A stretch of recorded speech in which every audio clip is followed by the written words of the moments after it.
Hello. Yeah, hi guys. Please follow the instructions given on the screen. The session will start at 10 and it is for NAPJC 3, NDPJC 1 and Borivali Batch 1 students. Okay, sir.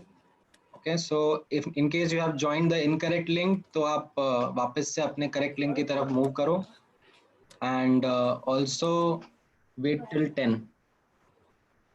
Till then I'll keep myself on mute.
All right, so good morning, everyone. Many students have joined in. We'll wait for a couple of more minutes till it's 10 a.m. Then we'll start for the lecture. In the meantime, there are some questions. Okay, first of all, please put your proper name, otherwise I'll be forced to remove you from the lecture. So there is this student who has his name, the God of Pace. Well, you can have better ambitions in life. So request you to change your name. I will be allowing, participants only with proper names to sit in the class lectures next time onwards. Okay, so Shivansh has a doubt related to what do we take as NA. Well, depends on the options that are there. अगर options में NA है तो आप NA ही use करो. अगर उसका data है तो you substitute the data itself.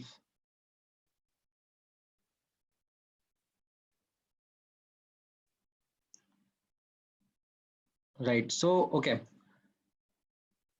I will yes talk about the solutions. See, okay, understand similar to जो solutions जो मैंने आप लोगों के साथ में last time discuss करे थे, ठीक है, in the sense that I had shared a video explanation for that homework. उसी तरह से मैं जो आपको additional homework दिया था, FBO के कुछ questions दिए थे and जो एक अलग से assignment दिया था, उसका भी doubt discussion, उसका भी video explanation आप लोगों के साथ share कर दूंगा. So don't worry, the time that we have in the live sessions is limited and we would want to use that judiciously. Okay, so do not expect that I'll solve all the doubts in the live session. Okay, we want to be more and more efficient. We want to have the best utilization of the class. So I will be sharing those doubt explanations or video lectures with you guys over the over the WhatsApp group that we have, and I'll try to do it as earliest as possible. Okay, that is number one that you should take from today's discussion. Now, second important point which I'm seeing as a doubt is coming from students is for the next class, what we should do. Okay, so I completely understand that doubt and hold that doubt for now. Let me get done with the session for all the 3 batches. आज 2 बजे तक में आपके sessions खत्म हो जाएंगे, तब तक आप लोग भी अटेंड कर रहे हो लेक्चर्स. तो आप मान लो 3 बजे के पहले मैं आप लोगों के साथ ग्रुप पे शेयर कर दूंगा कि आपको नेक्स्ट क्लास के लिए क्या टारगेट करना है, what video lecture you should watch and what homework you have to do from the booklet. ठीक है, so these are the 2 important points from my side. Now we will come to the conceptual doubts. We will discuss the conceptual problems as well as the numerical problems for today. All right. Okay. So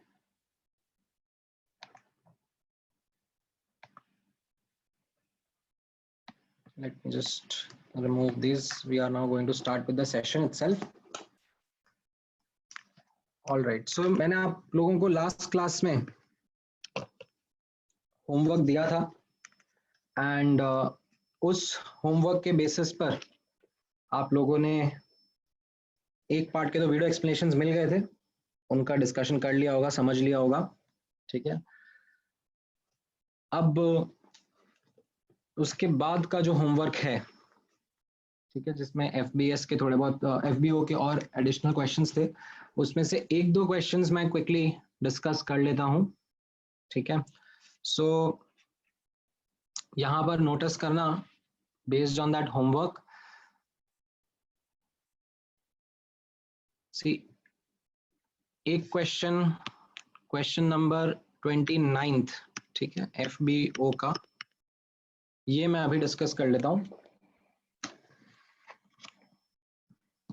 इसमें भी वापस से you have to understand how to go about solving this question. So आपको क्या है, you are given mass of this compound Na2S2O3 dot 5H2O. Okay, this is given to you as 2.48 grams. Now, if you look at the molecular weight of the same compound, so you will find it to be 2 times 23 plus 2 times 32 plus 3 times 40, 3 times 16, ठीक है, plus 5 times 18, इन सबको add करोगे तो ये भी आपका 248 ग्राम पर मोल आ जाएगा. So by applying the formula you will get the moles of this compound Na2S2O3.5H2O, and that will come out to be 2.48 upon 248, that is 1/100.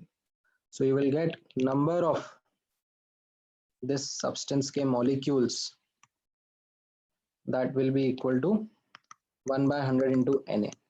Okay, तो यहाँ तक आपका फॉर्मूला ने हेल्प करा. अब उसके बाद जैसा मैंने आपको बताया था, लॉजिक लगेगा. Logic proceeds in this manner that Na2S2O3.5H2O,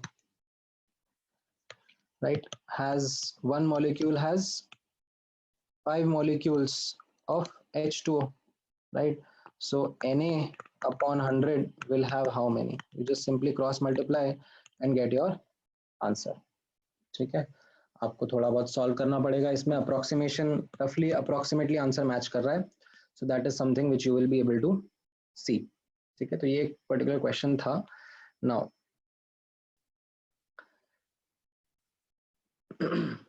okay, so I am getting more and more doubts. See, I'll be only able to discuss the doubts in a particular manner. If you keep posting anything randomly in between, I'll be not able to discuss that. So जो मैं आपसे पूछ रहा हूँ आप उसी को लेकर डिस्कशन करो.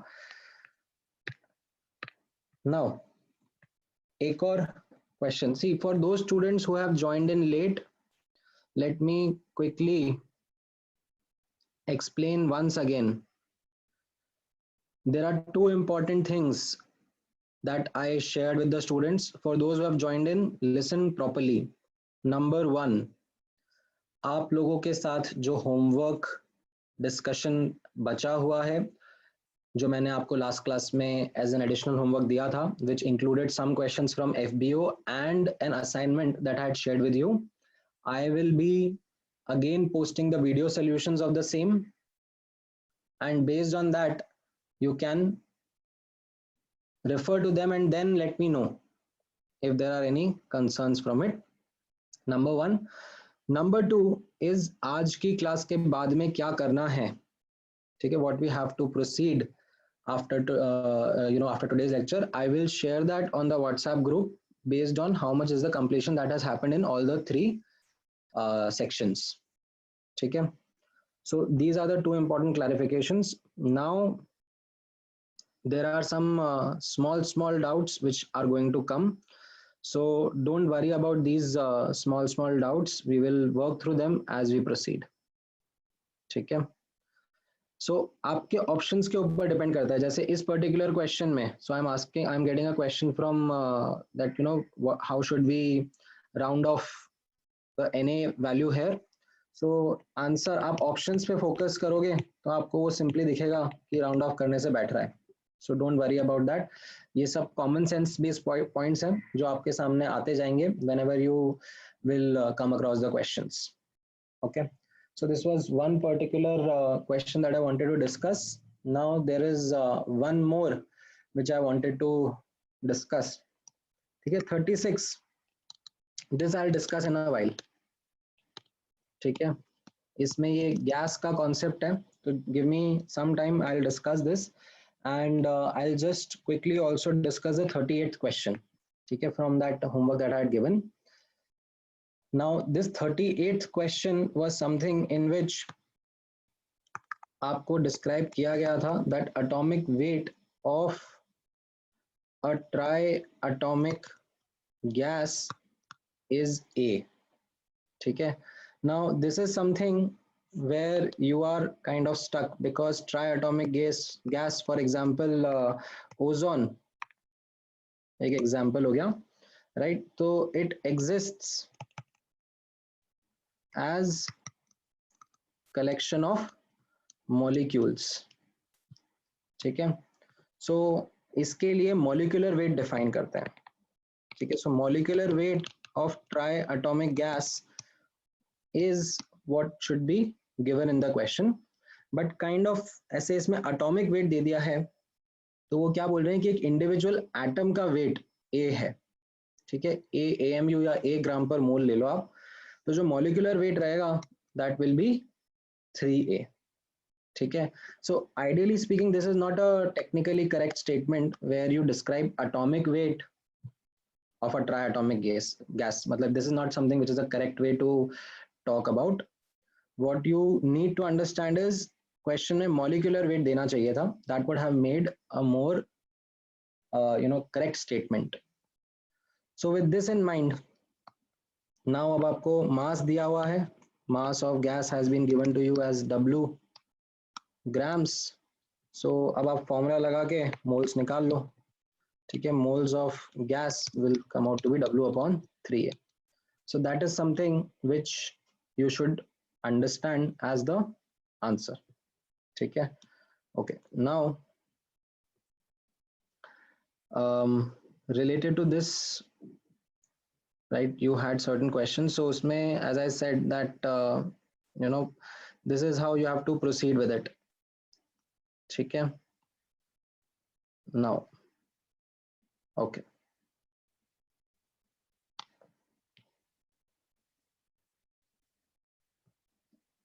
just give me 1 second guys, I will now proceed to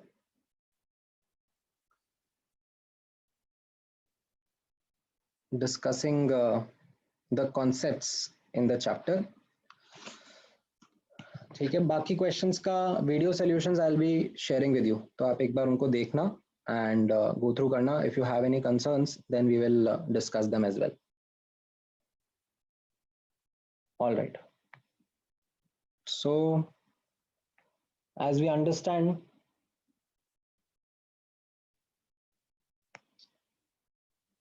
अब जब आपने वीडियो लेक्चर 3 देखा होगा, सॉरी वीडियो लेक्चर 2 देखा होगा, तो उसमें कुछ कॉन्सेप्ट्स कवर हुए हैं. So I will take you through those concepts and उसमें कुछ क्लैरिफिकेशंस हैं which you would be required to understand. So let's go through them one by one.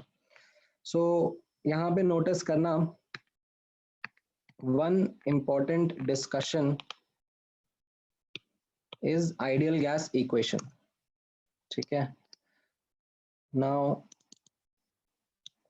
when I use this word,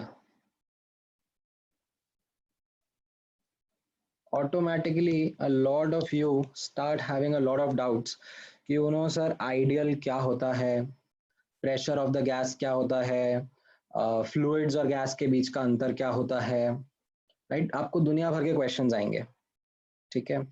Please believe me, इन सब questions का discussion हम लोग करेंगे जब हम लोग ये gaseous state chapter पढ़ेंगे बाद में. अभी इस चैप्टर में आप लोगों को गैसेस के प्रॉपर्टीज के डिटेल्स में जाने की जरूरत नहीं है, ठीक है? You really do not need to go into the details of gases at all. अभी आपको एक basic understanding I will help develop, ठीक है? सो दैट आप इस पर्टिकुलर चैप्टर में जो गैसेस से रिलेटेड क्वेश्चंस हैं उनके ऊपर आप वर्क कर सको, ठीक है? तो ध्यान से सुनना. There is this equation which relates the properties of gases in the following manner. It is called as ideal gas equation. PV is equal to nRT. P stands for pressure of gas, ठीक है? This is something जहां पर gas के molecules जब walls के साथ में collide करते हैं तो they exert certain force, and that force से जो pressure हमें मिल रहा है that is what is called as pressure of gas, ठीक है? Then V is called as the volume of gas. ठीक है. See, as I said again, आप लोगों को doubts आएंगे, so let those doubts be right now. We will discuss them in details. अभी आप बस basic चीजें समझ लो जो मैं आपको बता रहा हूँ. Volume of gas is actually the volume of container in which it is present. ठीक है. हम लोग जो ये छोटे छोटे particles होंगे gases के, उनके इंडिविजुअल एटम्स या मॉलिक्यूल्स के वॉल्यूम को नेग्लेक्ट कर देंगे, वो बहुत ही कम रहेंगे. जो वॉल्यूम ऑफ गैस रहेगा, इसका टेक्निकल डेफिनेशन जो होता है, that is volume available for free movement. ठीक है. तो गैस के मॉलिक्यूल्स इस कंटेनर में फ्रीली मूव कर सकते हैं, तो इसका वॉल्यूम, कंटेनर का वॉल्यूम है, वही वॉल्यूम ऑफ गैस कहलाता है. ठीक है. N stands for moles of gas. ठीक है. T stands for temperature.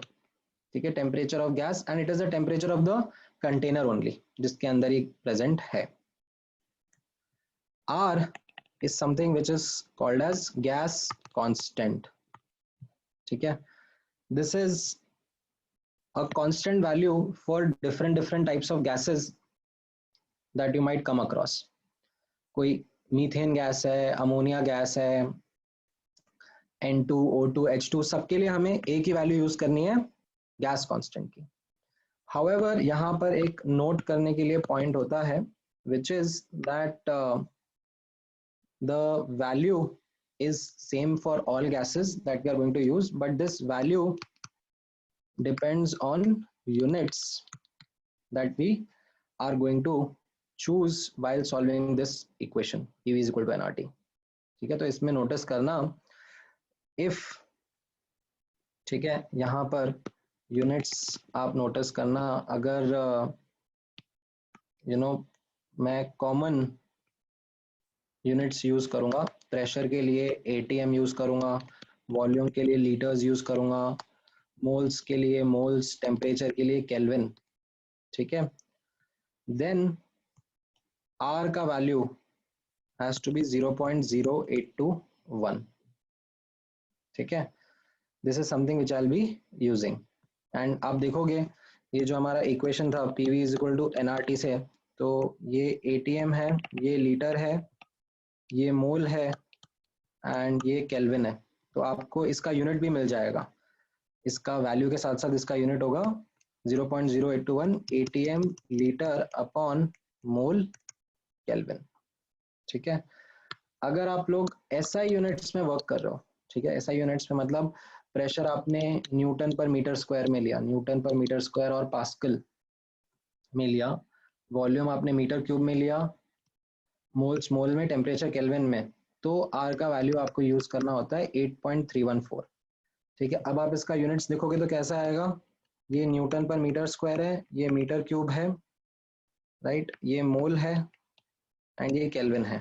तो अब आप देखोगे तो इसका यूनिट आ जाएगा newton dot metre upon mole kelvin. And ये न्यूटन डॉट मीटर जो होता है, ये एक्चुअली एनर्जी का यूनिट होता है, तो हम इसको जूल पर मोल और केल्विन भी बोल सकते हैं. ठीक है. सो this is something, my bad, this is something which is a calculation जो आपको ध्यान में रखना पड़ेगा. ठीक है. नाउ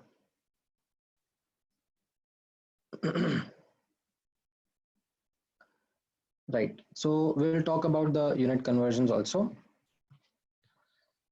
So अब आप यहाँ पे नोटिस करना, based on this ideal gas equation, हमारे लिए एक स्टेटमेंट काम का होगा इस चैप्टर में.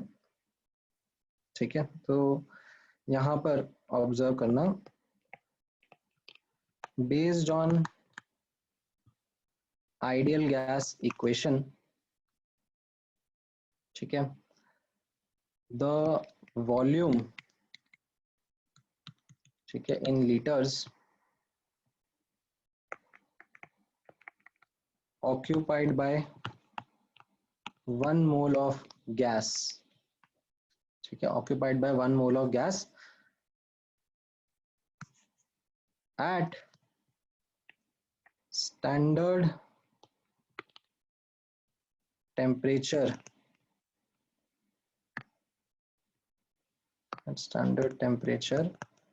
and pressure, ठीक है, हम इसको STP से डिनोट करते हैं, standard temperature and pressure condition is, ठीक है। सो इसमें अब आप नोट करना that you will have to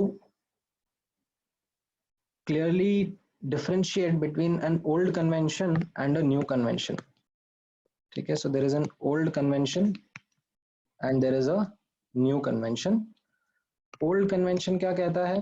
old convention कहता है STP implies pressure is 1 atm and temperature is 0 degree centigrade, ठीक है, और 273.15 Kelvin. this is an old. तो इसके हिसाब से अब आप इक्वेशन अप्लाई करोगे PV is equal to NRT.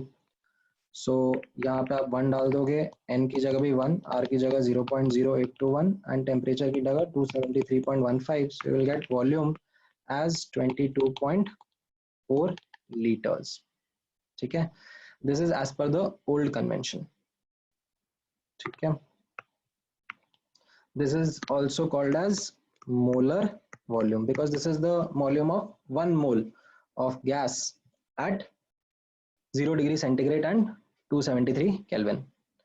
While when we talk about the new situation, the new condition, तो इसमें अब STP has been redefined as pressure equal to 1 bar, ठीक है, which is basically 1 upon 1.01325 ATM, ठीक है। ये एक और यूनिट होता है डिफरेंट, जैसे मास के यूनिट होता है ना, gram, kilogram, ton, quintal, these are different units of mass. तो उसी तरीके से प्रेशर का भी डिफरेंट यूनिट्स रहते हैं and this is 1 bar that we have taken as the new standard pressure and temperature is the same, it's 0 degree centigrade and you can say 273.15 Kelvin. तो अब आप इसको यूज करके कैलकुलेशंस करते हो PV is equal to NRT. So you put pressure in ATM, 1 upon 1.01325, moles are 1, R is 0.0821 and temperature is 273.15. So यहाँ पर you will get volume as 22.7 liters, ठीक है। This is as per the new convention, ठीक है। Now this is something which you will also see in NCERT. So आप यहाँ पे notice करोगे, I will quickly take the NCERT in front of you as well. यहाँ पे notice करना, this is a book prescribed by NCERT और CBSE जिसके ऊपर based हमारा syllabus और exams रहते हैं. So यहाँ पे आप notice करना that as you can see STP is defined how. This is the part which talks about standard temperature and pressure. In this, standard temperature and pressure is temperature being 0 degree centigrade and pressure being 1 bar. And based on that, the volume that is occupied is 22.7 liter. ठीक है, 1 mole of gas का volume. So this is something which is as per NCERT. Now notice करना, यहाँ पे star mark करके NCERT ने एक detail highlight करा है जो कि फुटनोट में है इस चैप्टर के, ठीक है। Notice that the previous statement जहाँ पे STP है तो उसमें एक ओल्ड कन्वेंशन भी है, there is a previous standard and in that old convention the temperature is 0 degree centigrade and the standard pressure is 1 ATM, ठीक है। And in that case the mole of one gas is 22.4 liters volume at STP, ठीक है। So this is something where NCERT has also put in a small clarification. So notice करना अब हमारे लिए इसका क्या implication है.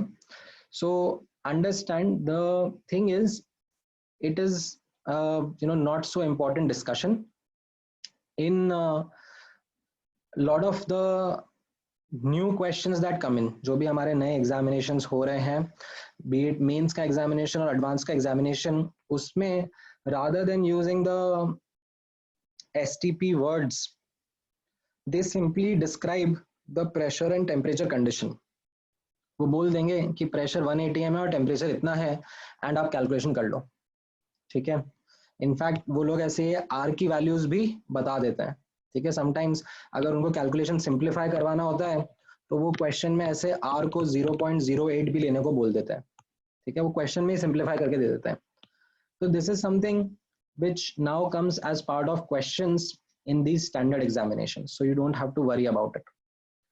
अच्छा, रहा सवाल प्रॉब्लम सॉल्विंग का from booklet as well as many reference books that you might have, तो उसमें नोटिस करना that in the page booklet, ठीक है, that you have in the page booklet, this is what is being used, ठीक है। STP और sometimes NTP word is also used, STP और NTP, NTP stands for normal temperature pressure, दोनों का यहाँ पर मीनिंग है temperature 0 degree centigrade and pressure 1 atm, so they are using 22.4 liters of volume in the booklet itself, ठीक है।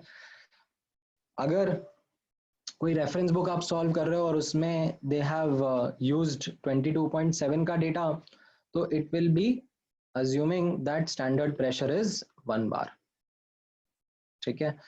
So this is something of a clarification which I wanted to present upfront, and as I said again, you should not worry about the examination aspect because examinations में अब data properly मिल जाता है लिखा हुआ, wherein they mention that what is STP and what is the pressure and the temperature, तो आप उसके accordingly अपनी calculations करो and you will be good to go, ठीक है। So this was one important clarification regarding the use of STP and NTP. All right, acha, let me now check if there are some doubts.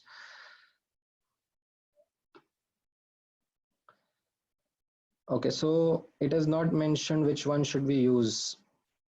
So जैसा मैंने अभी आपको explain करा, booklet के question solve करते वक्त आप 22.4 यूज करोगे तो you will not be stuck. Then will the answer vary if SI unit is used? मतलब सी आपको जिस यूनिट में आंसर करना है वो यूनिट में आप आंसर करोगे तो आपका आंसर सेम ही आएगा, ठीक है। आपको कन्वर्जन करना पड़ेगा, मतलब अगर आप SI यूनिट में सॉल्व कर रहे हो एंड उससे सॉल्व करने से वॉल्यूम का आंसर मीटर क्यूब में आ जाएगा, बट अगर ऑप्शन लीटर में है तो आपको कन्वर्ट तो करना ही पड़ेगा ना एंड में, तो उससे आंसर सेम ही आ जाएगा, ठीक है। Then I guess these were the same old questions, ठीक है, NTP STP एंड ये सब वाला, तो ठीक है। I think I answered them with this only, so don't worry about this. I have specifically said कि JEE का जब एग्जामिनेशन होता है तो उसमें आपको स्पेसिफिकली बता दिया जाता है कि क्या प्रेशर है, क्या टेम्परेचर है, अकॉर्डिंगली आपको सॉल्व करना है। अभी बुकलेट के क्वेश्चंस जो हैं उसमें आपको 22.4 एज अ रेफरेंस लेके सॉल्व करना है, ठीक है। सो this is something, oh my bad, sorry, I stopped the screen share, just 1 second guys. हाँ, all right, now after this clarification, ठीक है, let me take 1 or 2 questions and let's also use that diagram that we had used in the video solutions, ठीक है। so एक example आप लोग अभी notice करना, FBO का question number 36, ठीक है। this is something which I had said कि I will be solving a little late, so that is time has come and let me try to solve this question. अब इसमें notice करना 4.4 grams of CO2 दिया हुआ है आपको and 2.24 liters of H2 दिया है at NTP, ठीक है।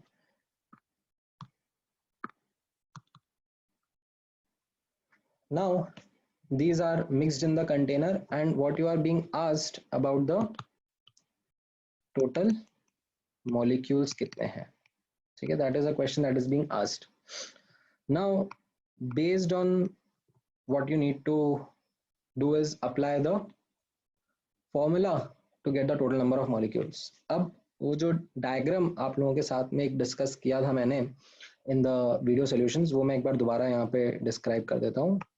so there used to be moles, ठीक है, then there used to be mass, there used to be number of entities, और you can say यहाँ पर क्योंकि molecules ही हैं तो मैं molecules के बारे में बात कर लूँगा, and यहाँ पर उसमें मैंने स्किप कर दिया था, अभी मैं डिटेल में एक्सप्लेनेशन कर देता हूँ, volume in litres at STP, ठीक है, एसटीपी एनटीपी, ये हम लोग अभी बुकलेट के पर्सपेक्टिव से सेम मान रहे हैं, तो इनके बीच में रिलेशनशिप कैसा है यहाँ पे नोटिस करना, मास भी यहाँ पे यूनिट का ध्यान रखना ग्राम्स में होगा, सो अगर हम मास से मोल्स निकालते हैं तो what we do is we divide by molecular weight, opposite जाते हैं तो we multiply by molecular weight, moles से अगर नंबर ऑफ मॉलिक्यूल्स निकालने होते हैं so we multiply by Na, and number of molecules से मोल्स निकालने होते हैं so we divide by Na।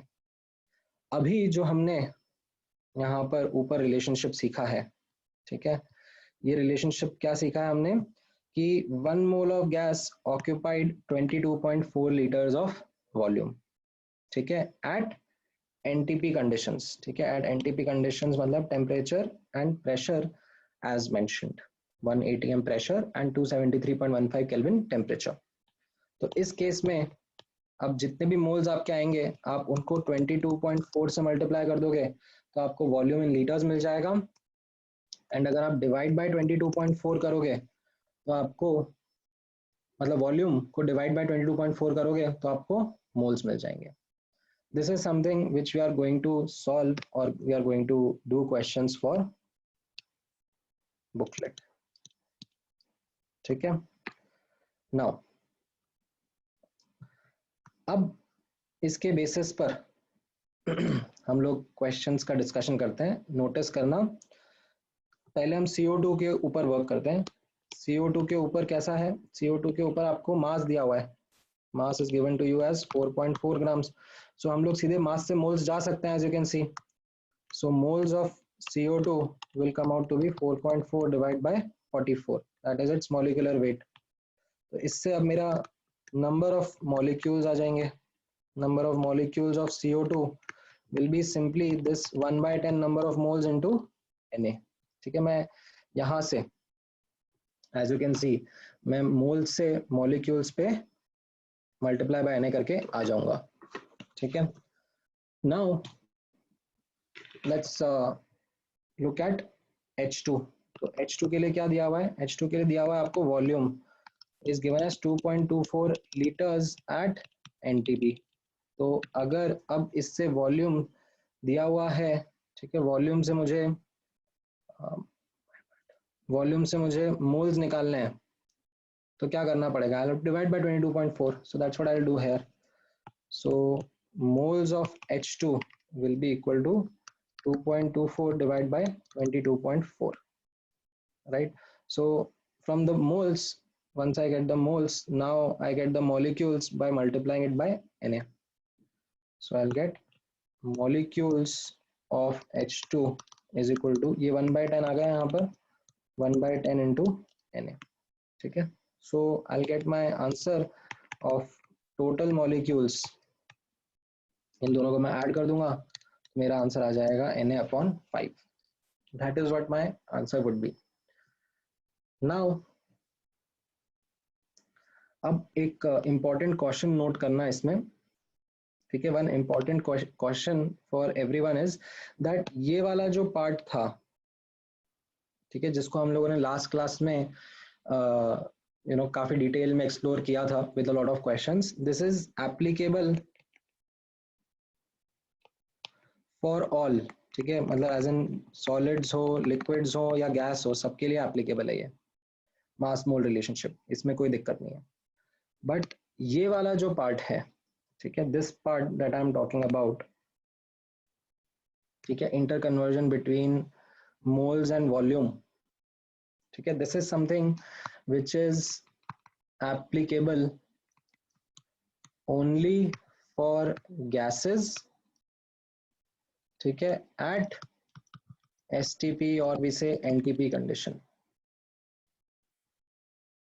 ठीक है, this is something which is only and only applicable for gases, ठीक है। So sometimes इसके ऊपर नोटिस करना, मैं एक काइंड ऑफ एक एग्जांपल कर देता हूँ.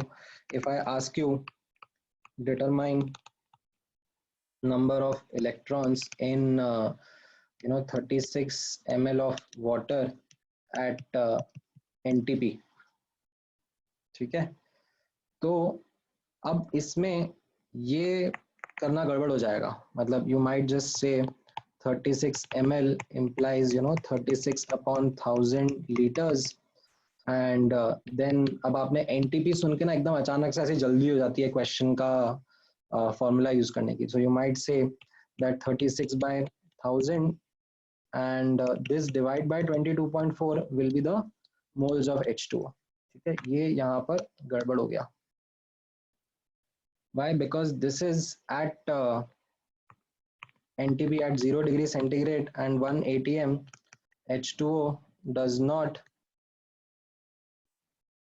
exist, or you can say, I should be technically correct, I should say primarily exists as solid or liquid. ठीक है, but not gas. तो इसके लिए जरूरी है that you should not blindly use the formula.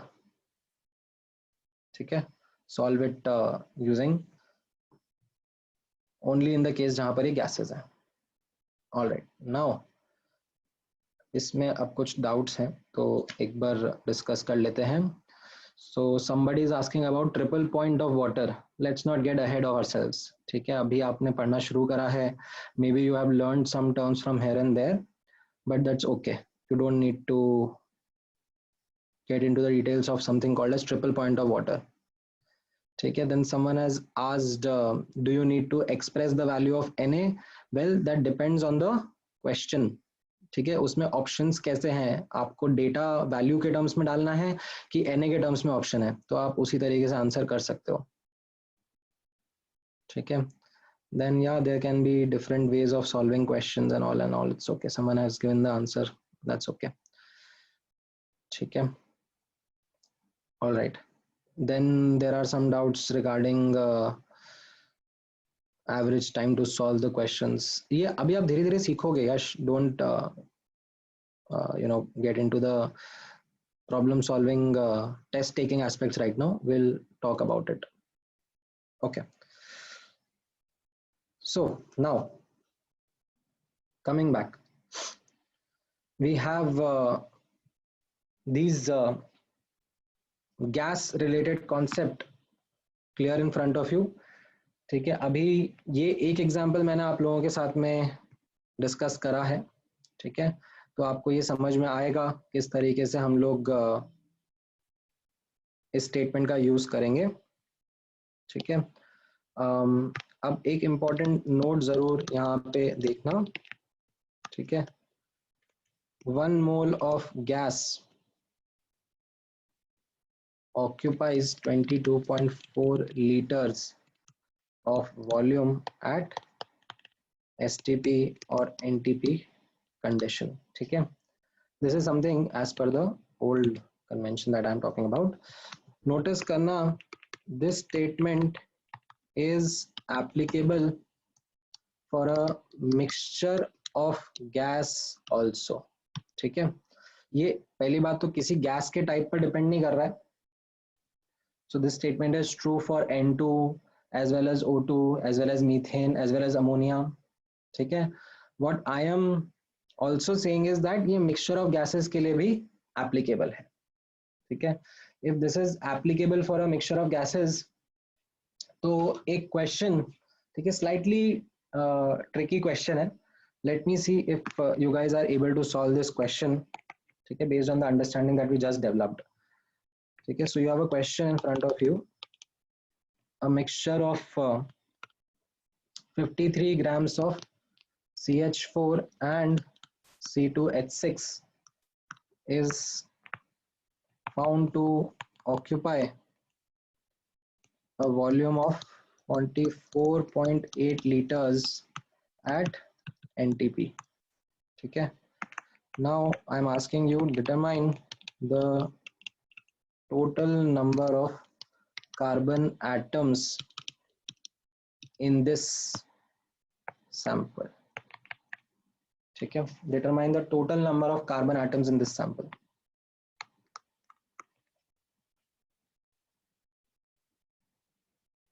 ठीक है, I'm going to give some time for you guys to solve. Let me know what answers you are getting.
All right, so I'm getting some answers from the students.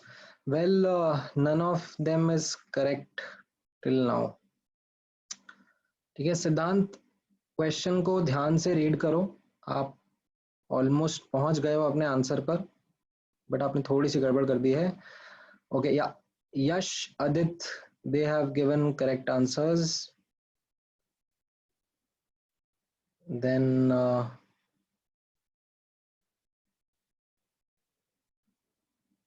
no, others 6Na is not correct.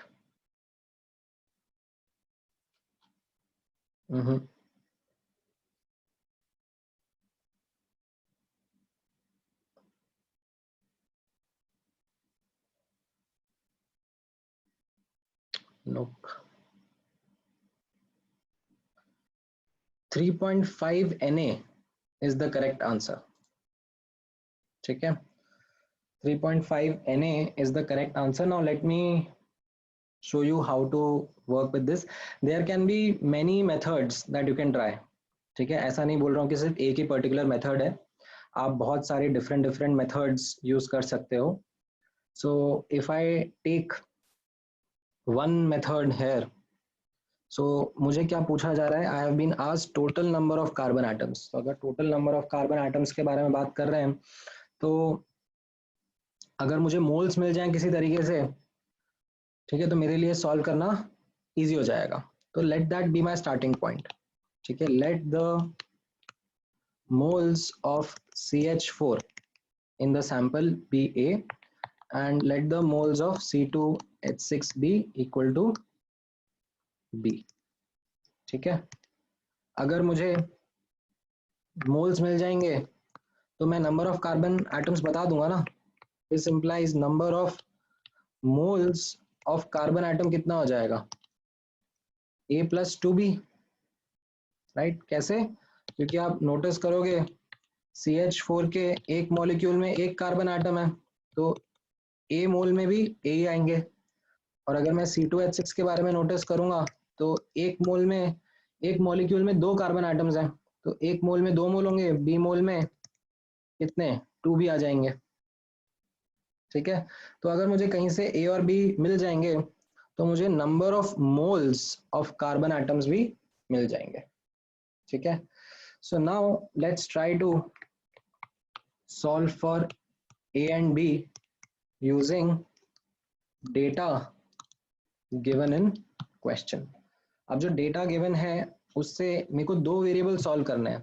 ठीक है, so two variable implies I should be able to form two equation.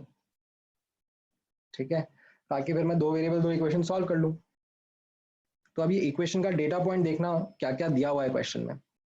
So there is this first data point, that is the total mass दिया हुआ है 53 grams. So now notice करना, total mass, this will be the mass of CH4 plus mass of C2H6. अब individual gas का mass क्या होगा, moles into molecular weight plus इसके moles into molecular weight. ये A है, ये 16 रहेगा, ये B है, एंड ये molecular weight 30 रहेगा. ठीक है, C2H6 का molecular weight 30 होगा. ये आपको 53 दिया हुआ है, तो ये मेरा पहला इक्वेशन बन गया. ठीक है, this is something which is my first equation. इसको यूज करके मैं आगे बढ़ूंगा. अब दूसरा डेटा पॉइंट क्या है क्वेश्चन में. So if I come back to the question and read it, तो इसमें एक और डेटा पॉइंट है which is volume of 44.8 litre at NTP.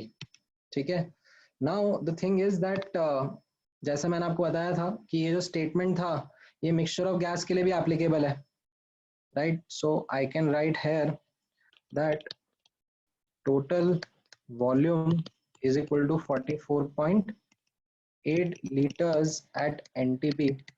So what does this implies? That total moles will be 44.8 divided by 22.4, that is 2, right. तो मेरा second equation बन गया कि A plus B is 2. ठीक है, दोनों के मोल्स हैं, इनको मैंने ऐड कर दिया. तो इन दोनों इक्वेशन से I'll get A and B. So I solve 1 and 2. I'll get A as half and B as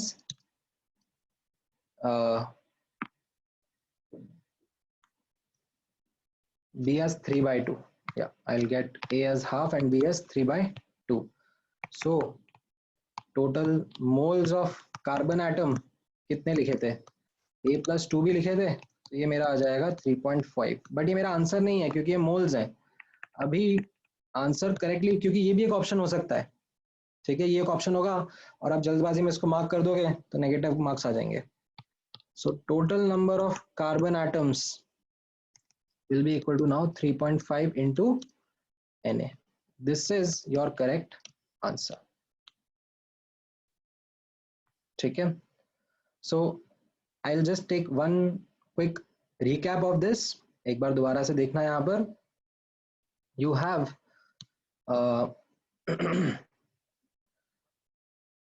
methane and ethane, इसका मिक्सचर है. आपको just second,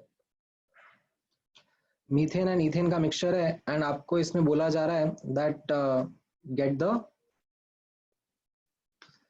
total number of carbon atoms. So when we are going to talk about the total number of carbon atoms, तो क्या हो जाएगा, अगर हमारे पास में अब मल्टीपल तरीके हैं ट्राई करने के लिए. मैंने स्टार्ट किया by assuming let the moles be A and B. ठीक है, इसके individually moles, and based on that अब आपको A और B के लिए सॉल्व करना है using the data in the question.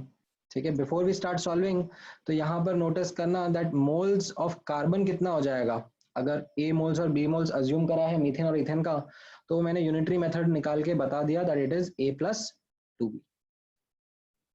ठीक है, नाउ बेस्ड ऑन दैट अब हमने इक्वेशन बनाना, सॉल्व करना शुरू करा. एक डेटा पॉइंट आपके पास में टोटल मास का है और दूसरा डेटा पॉइंट वॉल्यूम का है. तो इनके बेसिस पे दो इक्वेशन बनेंगी. एक total mass is sum of the mass of both, तो which is moles into molecular weight लिख दिया, ये एक इक्वेशन हो गया. और दूसरा लिख दिया टोटल वॉल्यूम इज 44.8 लीटर, तो NTP पर टोटल मोल्स 2 हो गए, तो दूसरा equation A plus B equal to 2 हो गया. इन दोनों को आपने सॉल्व करा and based on that you are able to get A and B.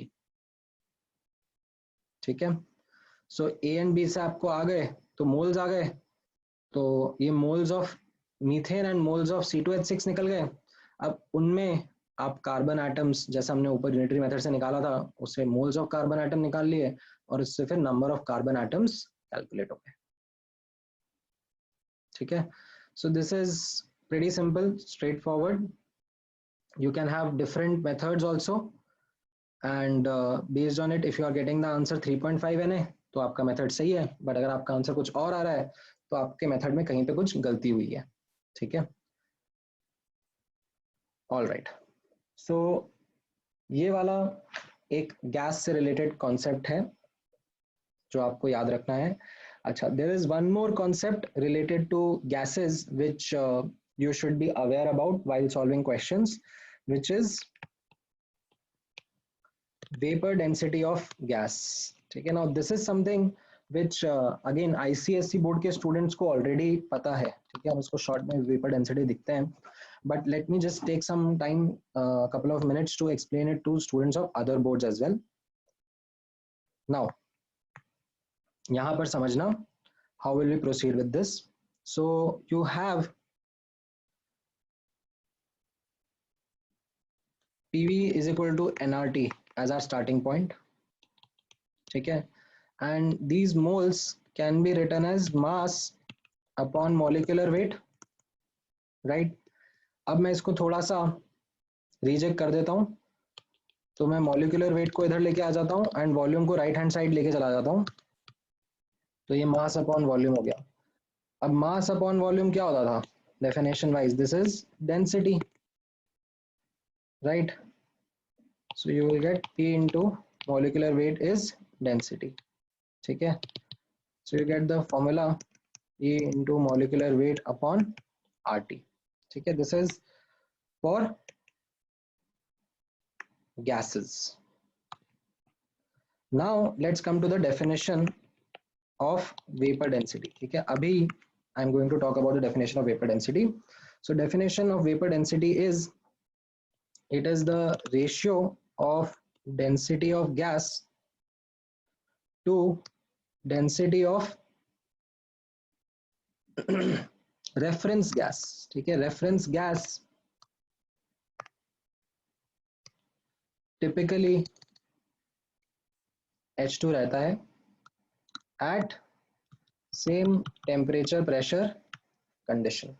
ठीक है, it is the ratio of density of gas to density of reference gas. Now this implies, अगर मैं इसको सिंप्लीफाई करना चाहूंगा, अभी जस्ट मैंने डेंसिटी का फॉर्मूला यहाँ पे लिखा P into molecular weight upon RT.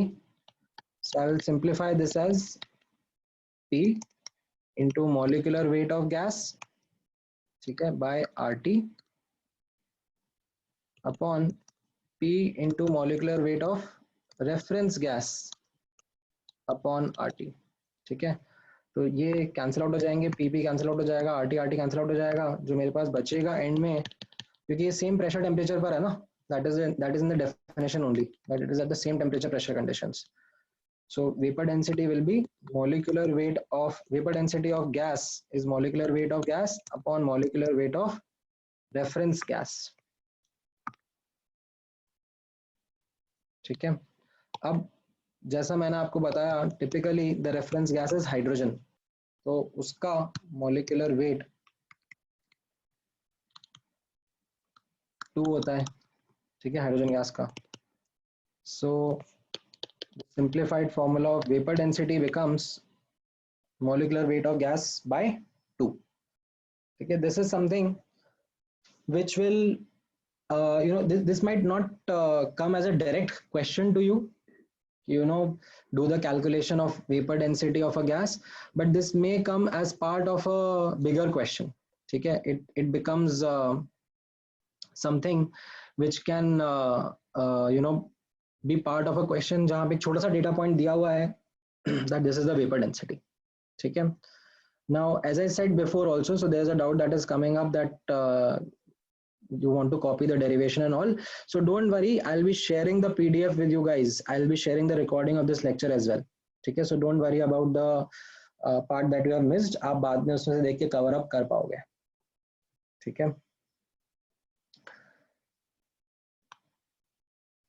now based on this quick derivation, ठीक है, जहाँ पे हमने डेंसिटी का यूज करके वेपर डेंसिटी डिस्क्राइब करा, अब गैस के रिलेटेड क्वेश्चंस में आप इन कैलकुलेशंस को यूज कर सकते हो. ठीक है, this is something which is going to be a practice for you. I'll share the questions as part of the homework, तो आप उसमें से questions देखकर ट्राई जरूर करना. All right, now let me move on to the next important concept that I wanted to cover as part of this lecture. So let's discuss the concept of percentage composition. Okay, that is something which is the next important subtopic. Before I start into the details of it, यहाँ पर ध्यान से observe करना, percentage composition can be by mass or it can be by number. ठीक है, when I say by moles, it means by number only. ठीक है, because moles is a counting unit only. अब वैसे तो जब भी कोई क्वेश्चन में डेटा मिलता है, आपको क्वेश्चन में स्पेसिफाई करना चाहिए कि आपको डेटा कैसा मिला है. Is it percentage by mass that is given और percentage by moles that is given. A technically correct question should always distinguish between what type of data is given. But the fact is that everyone is in a rush. Even we are also in a rush. तो जब हम लोग questions देखते हैं in the booklet or even in other reference books, so they just mention कि इसके अंदर इतना परसेंट ये है, उतना परसेंट वो है और सॉल्व करो. अब वो डिस्क्राइब नहीं करते हैं कि वो परसेंटेज बाय मास था कि परसेंटेज बाय मोल्स था. So sometimes students struggle with this. So यहाँ पर अब एक छोटा सा एक्सपीरियंस बेस्ड नॉलेज कैप्चर करना. यहाँ पर एक्सपीरियंस बेस्ड अंडरस्टैंडिंग है ये कि ये जो परसेंटेज बाय मास का कॉन्सेप्ट है, this is typically used when percentage of elements in compounds के बारे में बात करा जा रहा है. ठीक है, percentage composition of elements in compound के बारे में बात करा जा रहा है कि एक कंपाउंड है, इसके अंदर 10% हाइड्रोजन है, 30% कार्बन है. तो ये सब जो बात करा जा रहा है ये परसेंटेज बाय मास के टर्म्स में बात करा जा रहा होगा. ठीक है, या फिर समटाइम्स अगर परसेंटेज प्योरिटी का डिस्कशन हो रहा है, ठीक है, जैसे अगर कोई सैंपल है, कोई इम्प्योर सैंपल है, उसमें कितना परसेंटेज हमारा जो इम्पोर्टेंट सब्सटेंस है उसके बारे में बात करा जा रहा है, तो वो टिपिकली परसेंटेज बाय मास के टर्म्स में ही होगा. ठीक है, आपको ऐसे बोला जा रहा है कि हमने एक गोल्ड का ओर निकाला एंड उसमें the percentage of gold is 0.2% bye mass. ठीक है, तो वो 0.2% अगर लिख के छोड़ दिया तो it is something by mass only. Alright, अब परसेंटेज बाय मोल्स कहाँ कहाँ पर यूज होता है टिपिकली, वहां पे नोटिस करना. सो this is typically used for mixture of gases. ठीक है, मतलब जैसे आपको बोल दिया कि एयर है, एयर में 80% नाइट्रोजन है, 20% ऑक्सीजन है, तो टिपिकली वो जो रेशियो बताया गया है वो बाय मोल्स बताया गया होगा. गैसेस के केस में ये टिपिकली बाय मोल्स बताया जाता है, या फिर आइसोटोप्स के कॉम्पोजिशन का भी जब डिस्कशन होता है तो भी वो बाय मोल्स ही होता है. ठीक है, आइसोटोप्स एज अ वर्ड आप लोगों को ऑलरेडी पता है. जैसे क्लोरीन का Cl35 isotope and Cl75 isotope is present in 75% and 25% abundance respectively. तो ये जो परसेंटेज बात करा गया है ये परसेंटेज बाय मोल्स बात किया गया होता है.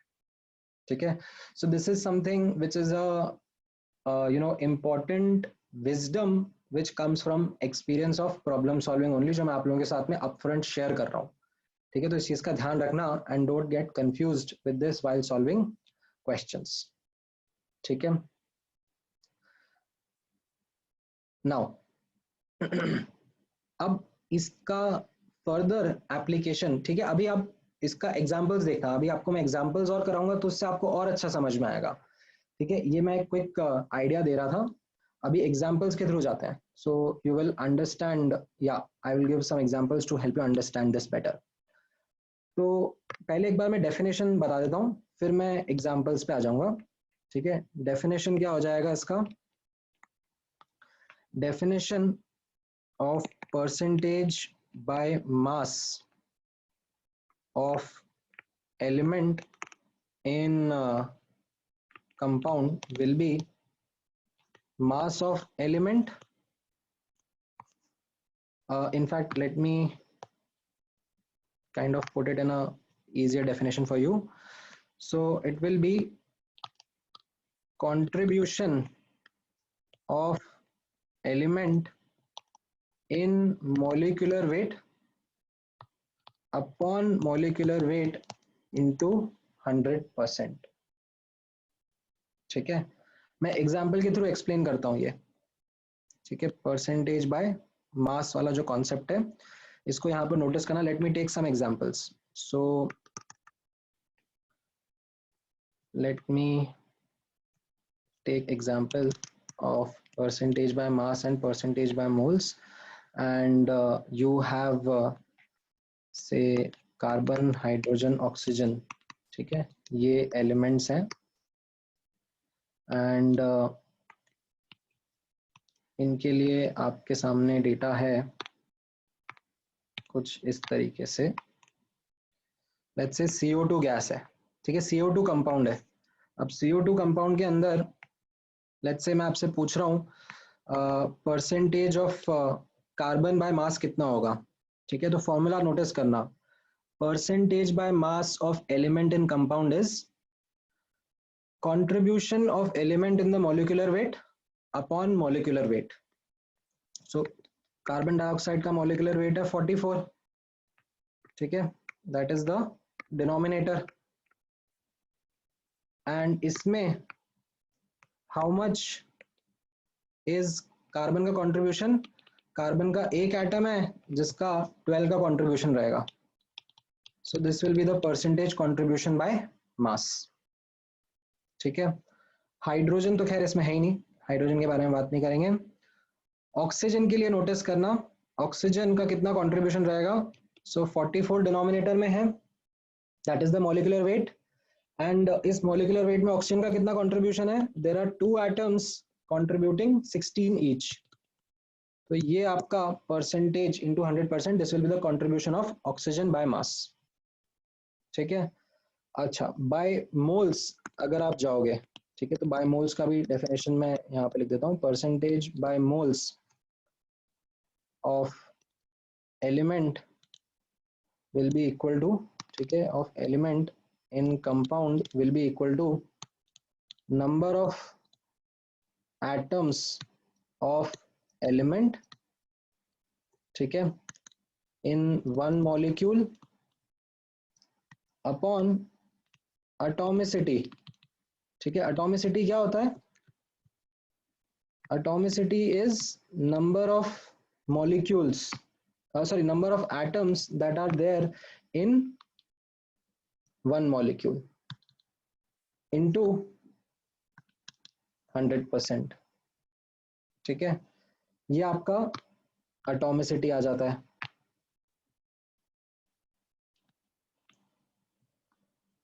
डिनोमिनेटर में, सो this is become percentage by moles. तो ये बहुत आसान सा रहेगा यहाँ पे। अब CO2 में देखना, CO2 में कैसा है, CO2 में टोटल 3 एटम्स है और कार्बन कितना है, 1, तो ये परसेंटेज बाय मोल्स हो गया या percentage by number. Out of the 3 atoms there are 2 oxygen atoms, तो ये percentage by moles of oxygen हो गया, ठीक है। तो ये परसेंटेज बाय मास है एंड ये परसेंटेज बाय मोल्स है। Let me take one more example, let me take an example of you know say H2O, simple example लेता हूँ वापस से, ठीक है। अब इस सिंपल एग्जांपल में आप नोटिस करना कार्बन का तो खैर कंट्रीब्यूशन है ही नहीं, हाइड्रोजन का देखो मॉलिक्यूलर वेट टोटल 18 रहेगा और हाइड्रोजन का कंट्रीब्यूशन 2 into 1 रहेगा, ये 2 एटम्स है, एक एक एटॉमिक मास के, तो it will be 2 by 18 into 100%। Oxygen का एक एटम है और उसके 16 कंट्रीब्यूशन है, तो it will be 16 by 118 into 100%, this will B oxygen. अब बाय मोल्स पूछेंगे तो आप बोलोगे कि 3 एटम्स है, 2 by 3 into 100%, ये कार्बन का सॉरी हाइड्रोजन का आ गया, एंड 1/3 इंटू 100% ये ऑक्सीजन का आ गया। तो ये percentage by moles and percentage by मास का अंतर हो गया। ठीक है, I hope everyone is now clear with this, and let me now ask you to solve one more question by yourself. So the compound is H2C2O4 dot 2H2O. ठीक है, this is something that we did in the last class also. इसका मैंने आपसे molecular weight निकलवाया था। ठीक है, तो बेसिस दिस अब इसमें कितना कार्बन हाइड्रोजन ऑक्सीजन है, इनका percentage by mass and percentage by moles मुझे आप लोग निकाल के बताओ।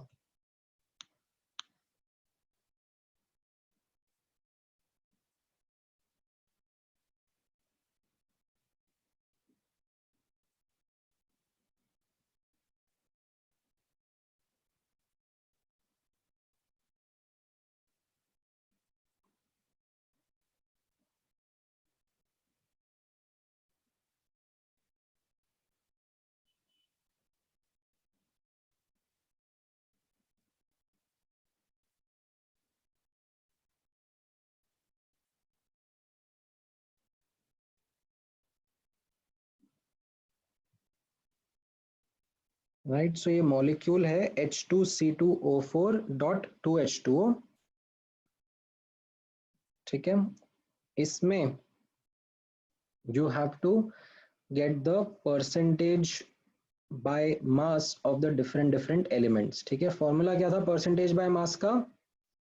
contribution of element in molecular weight upon molecular weight into 100%। ठीक है, तो डिनोमिनेटर में molecular weight लिखना है और फिर न्यूमरेटर में जितना कंट्रीब्यूशन है एलिमेंट्स का वो आपको लिखना है।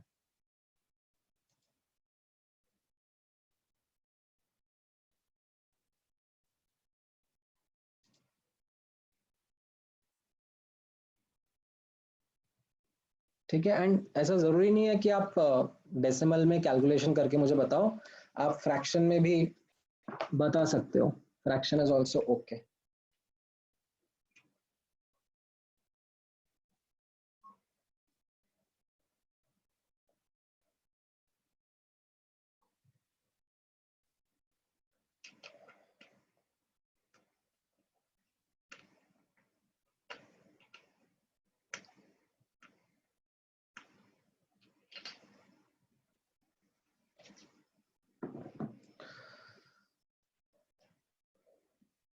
Right, so some students are sending in their answers.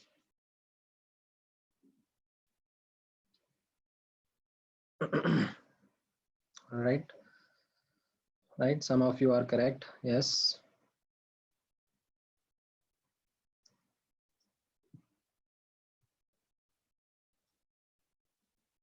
ठीक है, so let me give you the answer। पहले तो आप नोटिस करना कि इस कंपाउंड का मॉलिक्यूलर वेट 126 है। This is something that we read और discuss in the last class itself. ठीक है, then if I ask you the atomicity of this, तो आपका आंसर 14 रहेगा। कैसे?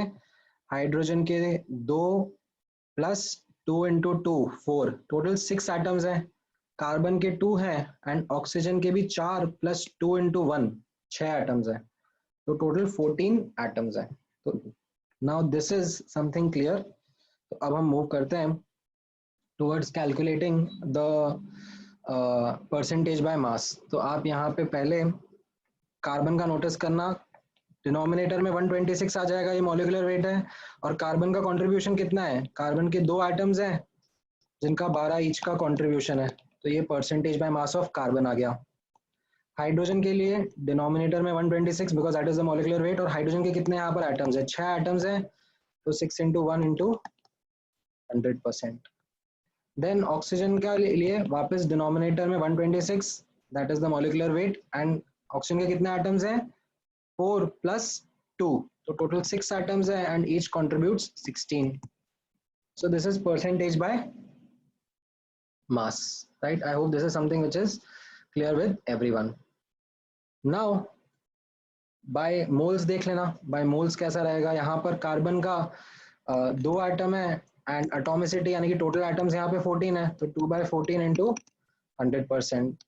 Hydrogen will be 6 by 14 into 100%, and oxygen will also be 6 by 14 into 100%. These are the number of atoms of hydrogen and carbon per molecule. Okay, so I hope this is something which is clear. Now let me ask one more question on this. ठीक है, ये H2C2O4 के बारे में ही. Determine percentage of water in H2C2O4 dot 2H2O. ठीक है, this is something where again percentage पूछा है तो ये परसेंटेज बाय मास ही आएगा.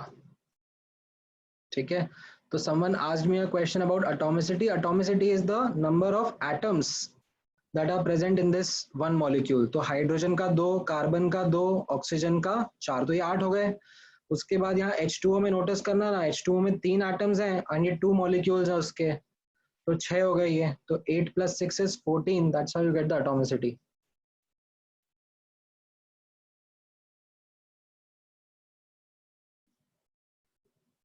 ठीक है. All right, so I'm getting more and more questions from the students. Okay. Okay, let me give the answer now. तो contribution अब water कितना रहेगा यहाँ पे, हम लोग वही definition follow करेंगे. Percentage of water will be equal to contribution of water in molecular weight upon molecular weight into 100%. तो water का contribution कितना है, 2 molecules हैं water के and each has a molecular weight of 18 and total molecular weight 126 था, तो ये आपका आंसर हो जाएगा. ठीक है. So with these examples now I hope आप लोगों को ये questions समझ में आ रहे हैं percentage composition का. अब let's solve some tricky questions on this percentage composition वाला part. ठीक है. So let me take one of the tricky questions. Now notice करना, यहाँ पर इस फॉर्मूला को मैं दोबारा लिखता हूँ. percentage composition, ठीक है, by mass is something where you write contribution in, ठीक है, contribution percentage composition of element. ठीक है, let me try to describe it in a little more detail. Percentage composition of element in compound कैसा रहेगा, contribution of element in molecular weight upon molecular weight of compound into 100%. ठीक है, ये formula हमें use करना है. अब इसमें नोटिस करना, out of these 3 data points, say this is data point 1, data point 3, data point 2 and data point 3. ठीक है, out of these 3 data points, sometimes 2 are given and 1 is asked. तो आपको वो क्वेश्चंस की लैंग्वेज से, ठीक है, इंग्लिश समझनी होती है क्वेश्चन की, और उससे ये डिसाइफर करना होता है दैट क्या दिया हुआ है एंड क्या पूछा गया है. ठीक है, तो let me give you 1 or 2 examples on this and let's see if you understood this formula to its fullest or not. So you have a compound of molecular weight 168 gram per mole, and this compound is found to contain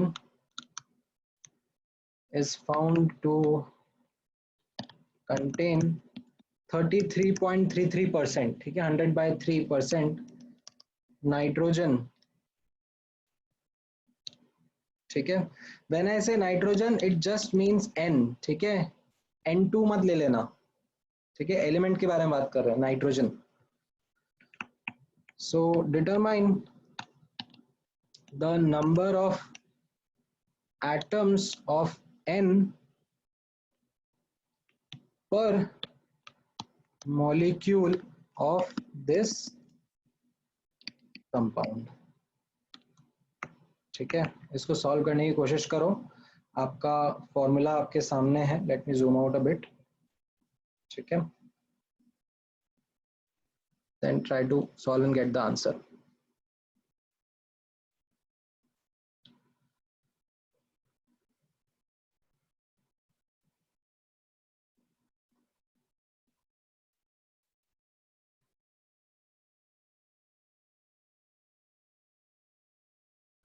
Right, so I'm getting a lot of correct answers. 4 is the correct answer. 4 Na नहीं होगा. ठीक है, मैं ये नहीं पूछ रहा हूँ कि एक मोल में कितने मॉलिक्यूल्स हैं, मैंने पूछा पर मॉलिक्यूल. ठीक है, so the correct answer is actually 4. Great, a lot of students are getting the answers right, so it's a good indication that you guys are able to get the answer. तो इसमें कैसा रहेगा, percentage.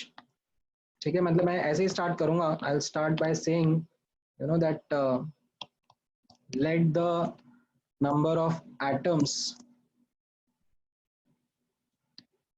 be x. ठीक है, number of atoms of nitrogen per molecule.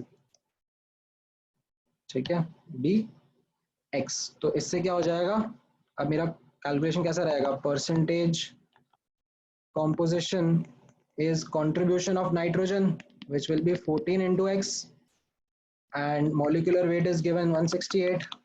This is given to you as 100 by 3%. So when you solve for it, you will get the answer of x as 4. Okay, so great, quite good. एक और example, ठीक है, slightly little bit more tricky. A certain compound contains 3.2% oxygen. ठीक है, again when I say oxygen, it is the oxygen element, not gas. Contains 3.2% oxygen by mass. ठीक है, determine the minimum molecular weight. ठीक है, determine the minimum, let me write it पूरा अच्छे से, minimum molecular weight of this compound. ठीक है,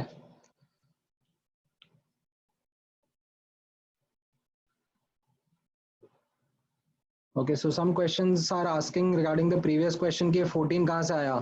अरे x एटम्स नाइट्रोजन के हैं और नाइट्रोजन के हर एक एटम का एटॉमिक मास 14 होता है ना, तो उसका कंट्रीब्यूशन मॉलिक्यूलर मास में कितना हो जाएगा, 14 into x.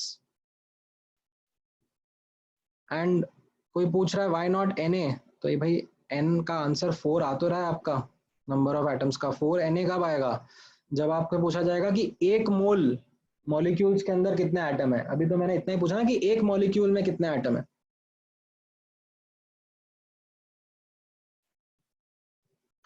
Right, so right, many students are getting the answer correct.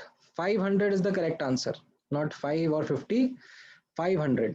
ठीक है, जिसका 5 या 50 आ रहा है तो उन्होंने देखना कुछ कैलकुलेशन मिस्टेक कर दिया होगा. ठीक है, तो मैं वापस से वैसे ही करूंगा. Let the number of atoms of oxygen be x. तो इसका मतलब क्या हो जाएगा, percentage composition of oxygen will be equal to 16 times x. ठीक है, 16 क्योंकि एक ऑक्सीजन का कंट्रीब्यूशन है, एंड से मैंने x एटम्स बोल दिया, upon molecular weight into 100%, and ये आपको दिया हुआ है 3.2%. तो इससे आप सॉल्व करोगे तो आपका आंसर आ जाएगा मॉलिक्यूलर वेट का 500x. ठीक है, ये आपका आंसर आ जाएगा. अब आपको मिनिमम मॉलिक्यूलर वेट निकालना है, तो वो कितना हो जाएगा, 500 into 1, बिकॉज x का मिनिमम वैल्यू कितना है, 1. x का ज्यादा भी हो सकता है बट मिनिमम पूछा है, कम से कम एक एटम तो होगा ना ऑक्सीजन का. So that is my answer, and the units will be gram per mole or AMU. ठीक है, कैन बी 0. अरे 0 है तो फिर उसमें ऑक्सीजन ही नहीं होगा ना, फिर मैं परसेंटेज कॉम्पोजिशन कैसे बात करूंगा. ठीक है, अभी ये मत पूछना नेगेटिव हुआ तो, मतलब आई होप इतना कॉमन सेंस लेके हम सब आते हैं. हाफ एटम होता है क्या मोक्ष किसी के एलिमेंट का, कहीं देखा है आपने?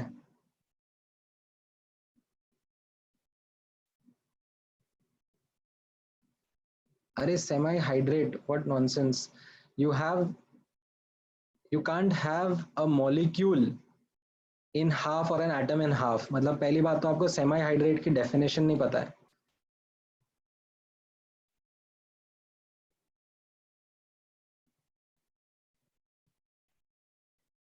ओके एक और एग्जांपल देखो, ट्राई करो। ठीक है, स्लाइटली सिमिलर लाइंस पर ही है, ट्रिकी है थोड़ा सा। Na2SO4 dot XH2O is found to lose, ठीक है, is found to lose around 56% of mass upon heating। ठीक है, डिटरमाइन x। ठीक है, आपका शायद इंटीजर आंसर नहीं आएगा, तो round off to nearest integer.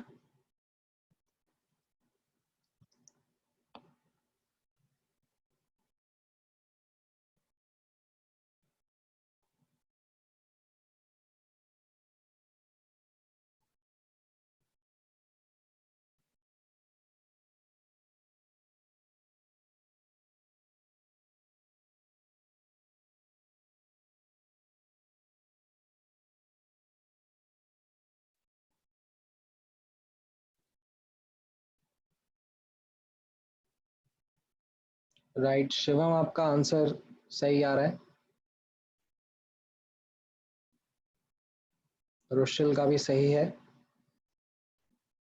Aditya, नहीं नहीं नहीं, कुछ गड़बड़ हो गया आपके आंसर में।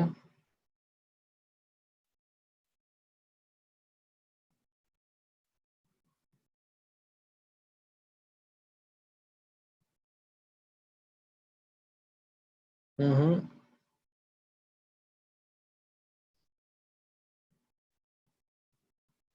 10 इज द करेक्ट आंसर। ठीक है, rest of the other answers are not correct. ठीक है, तो इसमें वापस से एक इम्प्लिसिट अंडरस्टैंडिंग क्या है, दैट हीटिंग होने पर मास कैसे लूज होगा। ठीक है, there is a loss of mass upon heating because this water gets evaporated. ठीक है, so loss of mass is due to water evaporating। ठीक है, तो जो ये लॉस ऑफ मास हुआ है, percentage loss of mass, this is actually percentage of water, right.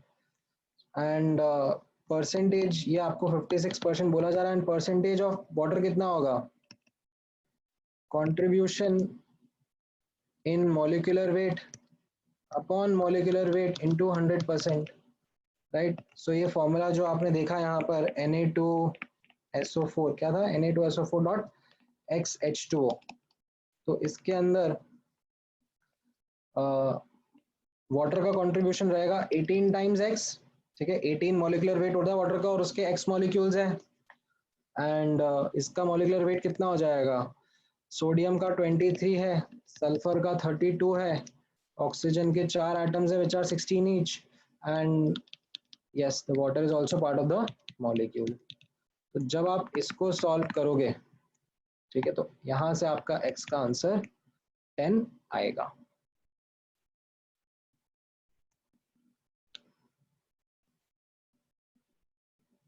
ठीक है, so I hope these percentage based questions are something which you are able to understand clearly।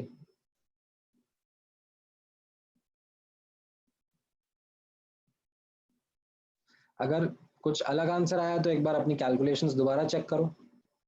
ठीक है, because this answer is the correct one, sometimes you are bound to make certain careless mistakes, but that's okay। all right, so I think ये percentage by mass का concept थोड़ा clear हो रहा है students के दिमाग में परसेंटेज कॉम्पोजिशन का. Now let me introduce one more question है, ठीक है, which is based on the concept of percentage purity. ठीक है, दिस इज ऑल्सो समथिंग जो कि आप लोगों ने अपने जूनियर क्लासेस में मैथ्स वगैरह के प्रॉब्लम्स में भी सीखा होगा. ये तो इनफैक्ट मैथ्स में भी सिखाते हैं the concept of percentage purity. So how it works is, ध्यान से ऑब्जर्व करना है यहाँ पर. सो यू विल हैव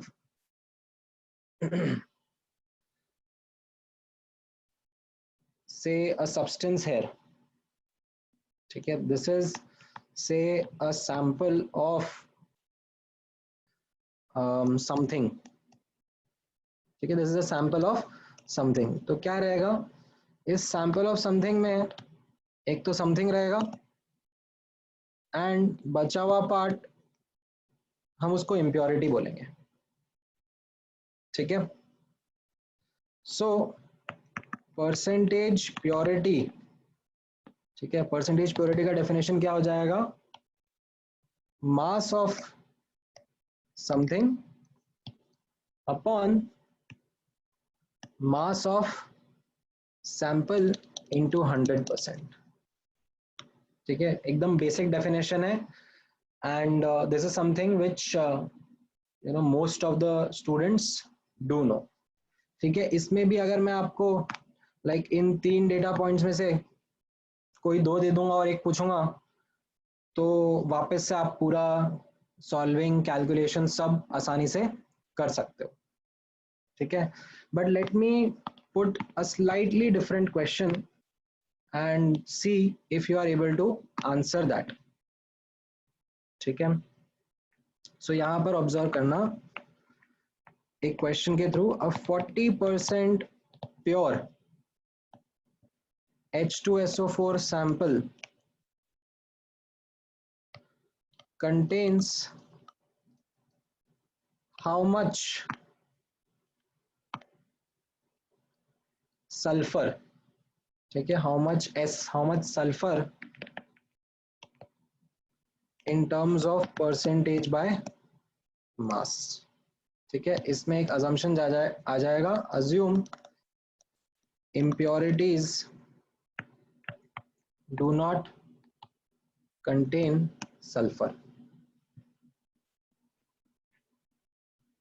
ठीक है, तो मैंने थोड़ा सा क्वेश्चन का लेवल बढ़ा दिया है. ठीक है, सैंपल है, ठीक है, ये मेरा सैंपल है, सैंपल के अंदर H2SO4 है और कुछ इम्प्योरिटी होगा. अब मैं उसमें पूछ रहा हूं कि सल्फर का परसेंटेज बाय मास कितना है. ठीक है, that is what I am asking कि ये जो सल्फर है इसका परसेंटेज बाय मास आप बताओ. ठीक है, and 40% is not the correct answer.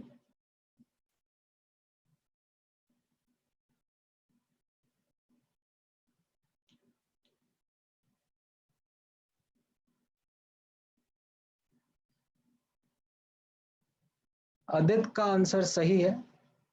ठीक है, Aditya, Josh has also given the correct answer, others are not giving the correct answer.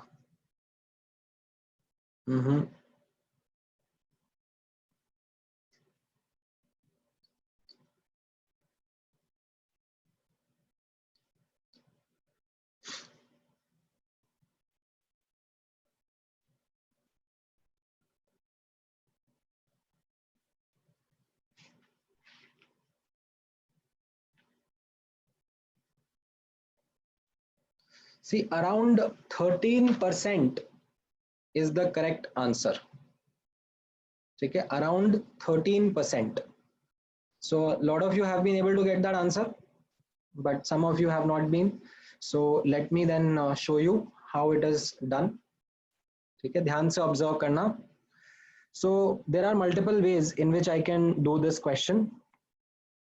ठीक है, अभी ऑब्जर्व करना पहले एक सिंपल शॉर्ट अप्रोच से, शॉर्ट सोल्यूशन देता हूं मैं आप लोगों को, ध्यान से ऑब्जर्व करना, ठीक है। अगर परसेंटेज प्योरिटी ऑफ H2SO4 100% होता, ठीक है, मतलब सैंपल में सिर्फ और सिर्फ सल्फर ही है, सॉरी H2SO4 है, कोई इम्प्योरिटी नहीं है, तो परसेंटेज ऑफ सल्फर कितना होता?